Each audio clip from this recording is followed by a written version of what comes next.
नमस्कार, आप देख रहे हैं 4 PM और मैं हूं आपके साथ सिमरन। दोस्तों, कांग्रेस के बड़े नेता और लोकसभा में विपक्ष के नेता राहुल गांधी ने एक बार फिर अपनी बहादुरी दिखाई और वो महाराष्ट्र के ठाणे जिले में भिवंडी मजिस्ट्रेट कोर्ट पहुंचे, जहां उन्होंने कानूनी प्रक्रिया पूरी की। बता दें कि मामला राष्ट्रीय स्वयंसेवक संघ से जुड़े एक पुराने मानहानि केस का है। राहुल ने यहाँ नए जमानतदार पेश किए और कोर्ट की सारी प्रक्रिया पूरी की, जिसके बाद उनके वकील ने साफ शब्दों में कहा कि माफी मांगने का कोई सवाल ही नहीं है। ये सुन के भारतीय जनता पार्टी के लोग बौखला गए। ठाणे में भाजपा कार्यकर्ताओं ने राहुल के खिलाफ काले झंडे दिखाए और विरोध किया। वहीं ये घटना राजनीतिक दुनिया में नई हलचल मचा रही है। राहुल गांधी अब पहले से ज्यादा मजबूत होकर संघ और भाजपा पे हमला बोल रहे हैं। आपको बता दें कि ये मामला 2014 से शुरू होता है। उस साल लोकसभा चुनाव हो रहे थे। राहुल गांधी कांग्रेस के लिए प्रचार कर रहे थे।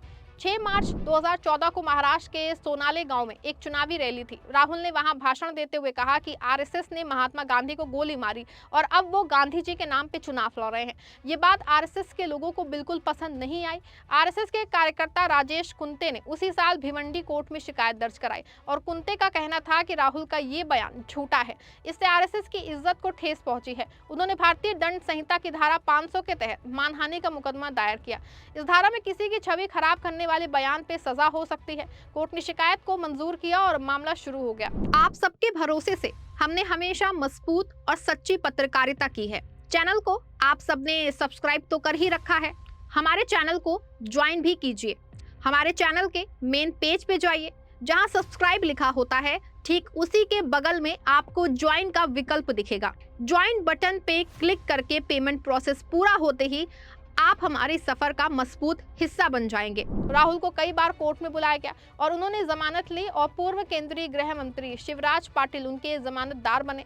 लेकिन पिछले साल दिसंबर में शिवराज पाटिल का निधन हो गया, इसीलिए कोर्ट ने राहुल को नए जमानतदार लाने का आदेश दिया। इसके चलते राहुल गांधी मुंबई पहुंचे, जहां कांग्रेस के कार्यकर्ताओं ने उनका जोरदार स्वागत किया। लेकिन जैसे ही राहुल की कार ठाणे की तरफ बढ़ी, भाजपा के कार्यकर्ता सड़क पे आ गए और उन्होंने काले झंडे लहराए और विरोध के नारे लगाए। भाजपा कह रहे थे कि राहुल आरएसएस की छवि खराब कर रहे हैं। ये विरोध हाल ही में हुए एक प्रदर्शन का जवाब था, जहां यूथ कांग्रेस ने एआई समिट पे विरोध किया था। राहुल गांधी ने इन सबको नजरअंदाज किया और सीधे भिवंडी मजिस्ट्रेट कोर्ट पहुंची। कोर्ट में मजिस्ट्रेट के सामने उन्होंने एक जमानतदार को पेश किया। जमानतदार महाराष्ट्र कांग्रेस कमेटी के प्रमुख हर्षवर्धन सबकाल थे। सबकाल राहुल के साथ कई राजनीतिक कार्यक्रमों में दिखते हैं। वो महाराष्ट्र में कांग्रेस को मजबूत करने में लगे हैं। कोर्ट ने सबकाल के कागजात चेक किए, बॉन्ड पे साइन करवाए और प्रक्रिया पूरी की। ये सब आधे घंटे में हो गया। राहुल को अब आगे की सुनवाई में खुद आने की जरूरत नहीं पड़ेगी। कोर्ट ने उन्हें स्थायी छूट दे दी है। कोर्ट से बाहर आके राहुल गांधी के वकील नारायण अय्यर ने मीडिया से बातचीत की। उन्होंने बताया कि राहुल गांधी के पुराने जमानतदार शिवराज पाटिल का निधन हो गया था, इसीलिए नए जमानतदार की जरूरत पड़ी। अब हर्षवर्धन सबकाल ने बॉन्ड भरा है। अय्यर ने कहा कि ये केस सुप्रीम कोर्ट की गाइडलाइन के मुताबिक जल्द चलेगा, क्योंकि ये MP MLA स्पेशल कोर्ट का मामला है, जहां सुनवाई तेज होती है। उन्होंने कोर्ट पे पूरा भरोसा जताया और कहा कि सच्चाई जल्द सामने आएगी।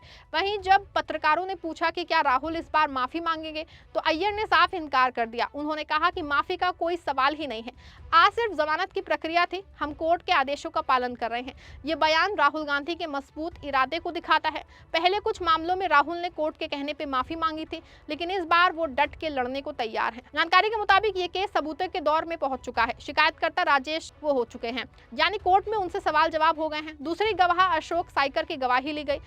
साइकर वही जांच अधिकारी हैं दोस्तों, जिन्होंने शुरुआती शिकायत की जांच की थी। उनकी जरह अभी बाकी है। ये भारतीय दंड संहिता की धारा 202 के तहत हो रहा है। 21 फरवरी को सुनवाई सिर्फ जमानत के लिए थी, कोई नई गवाही नहीं हुई। कोर्ट ने अगली तारीख मार्च में तय की है, वो अन्य अधिकारी की तरह होगी। राहुल के वकील कहते हैं कि वो बचाव के गवाहों को सही समय पे पेश करेंगे, वो कोर्ट के हर निर्देश का पालन करेंगे।